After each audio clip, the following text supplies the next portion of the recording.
Our second realm is called Adventureland, the base of operations for our camera teams in almost every sector of the world. Within Adventureland is a wonder world of nature's own design, her animal creatures, her fabulous plan of life. Here, too, is a world of unusual people and faraway places.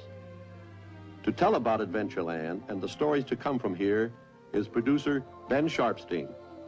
At the present time, we have 30 camera crews operating in various parts of the world, filming stories for our Adventureland shows.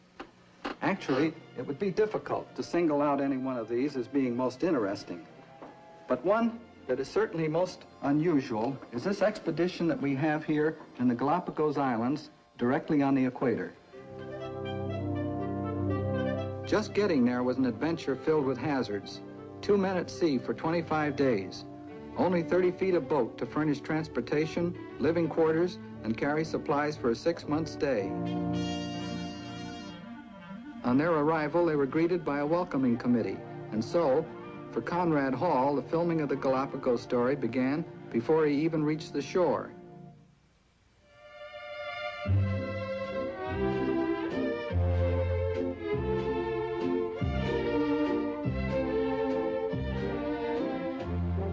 Jack Coffer, the other half of the camera team, is recording the amazing story of the giant land tortoise, putting on film the life history of a rare and all but extinct specimen. Another species peculiar to the islands is a marine iguana, the only seagoing lizard. He lives on land and feeds exclusively on seaweed, a living reminder of the age of dinosaurs. He's equally at home on land or in the water. In the Atlantic Ocean, 500 miles off the coast of South America, are the windswept, treeless Falkland Islands. Sewell Pettengill is an authority on bird life, but when he attempted to film the curious ways of the penguins, he soon found that he was the object of curiosity.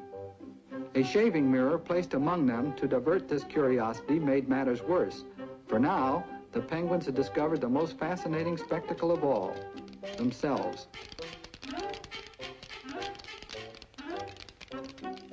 And so, it became a matter of patiently waiting until this new interest had worn itself out. To bring you unusual adventure stories from the remote corners of the globe is all a part of our plan. Here in Lapland, deep in the Arctic Circle, our photographers are filming another exciting story, the story of enormous reindeer herds and the people whose lives depend upon them.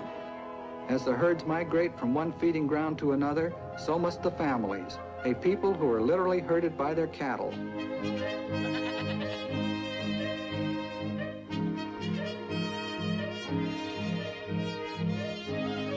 Highlight of the year is roundup time. Here is the reward of a year of hardships and hazards. Meat for the table and hides for 100 uses. The reindeer supplies all the necessities of life, plus action and drama for Adventureland. Far from the frozen tundra of Lapland are the burning sands of the Sahara. Here in Morocco, another camera team is recording another type of adventure. These are Berber tribesmen, fierce defenders of their homeland, determined guardians of their way of life. Here upon their ships of the desert are the Blue Men of Morocco, restless wanderers since Bible days, nomads who risk thirst and starvation for the freedom to roam.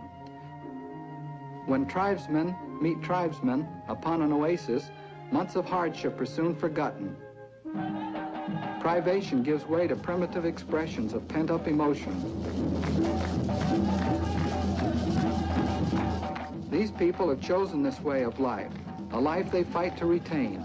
However, our cameras are fortunate to record customs that have survived the ages, fortunate to have photographed another unusual story about people and places.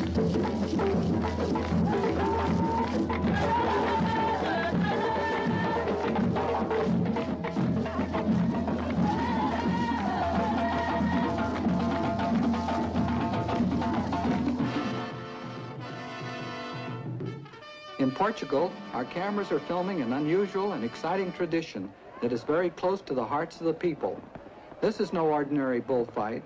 This is a contest that matches brute strength against human endurance. Ha! Toro! Ha! Toro! Ha! Apparently, the objective for the bull is to knock the men down in one clean sweep. The men, on the other hand, attempt, as a unit, to overpower the bull and render him harmless.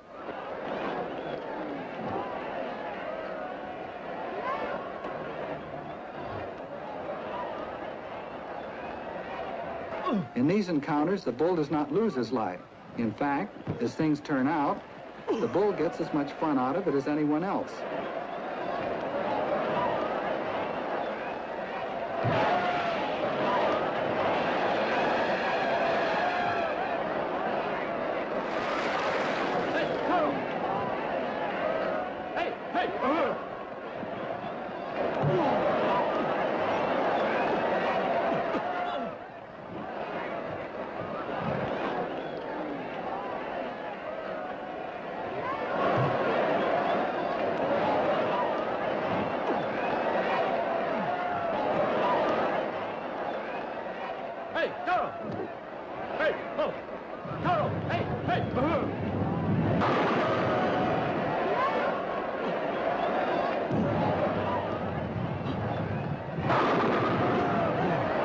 These are only scenes from the things to come.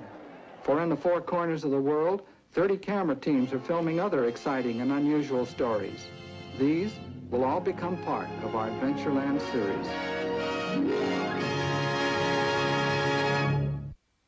Now our third realm is Tomorrowland. Ever since the invention of the bow and arrow, mankind has both worried and been fascinated by the forward march of science.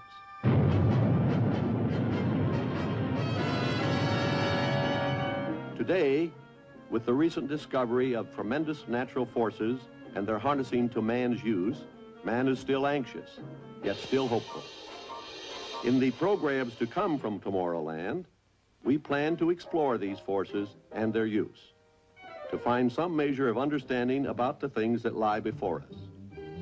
Here to tell you about our realm of tomorrow is Director Ward Kimball. In our new Science Factual series, we will unfold some of the latest plans our scientists have made for the coming conquest of space.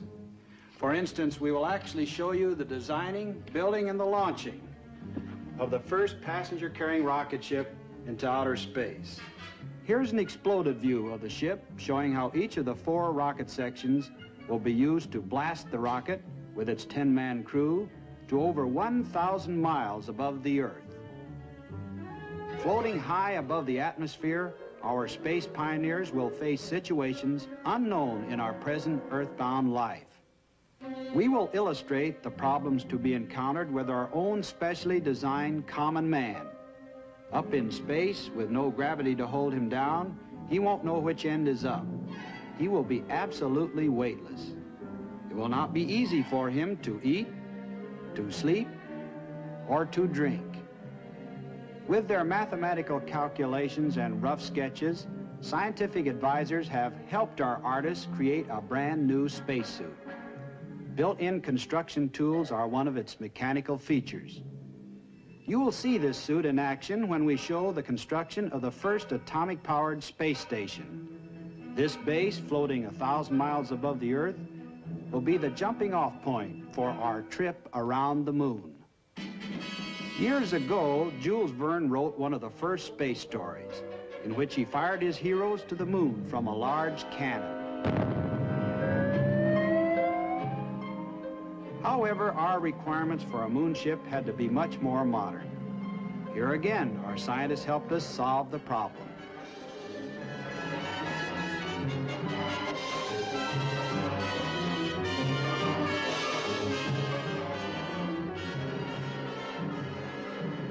After the moon trip, our next objective will be the planet Mars. When Galileo constructed the first telescope, he could see only that Mars was round and sort of reddish in color. As telescopes were improved, astronomers began to observe more and more detail on Mars. Through the centuries, many ideas have been advanced as to the possibility of life existing on Mars. Is it animal, vegetable, human, or just plain nothing at all? We won't know until we climb aboard our future atomic-powered rocket ship and see for ourselves. The future exploration of our universe and its mysteries will be one of the many adventures in Tomorrowland.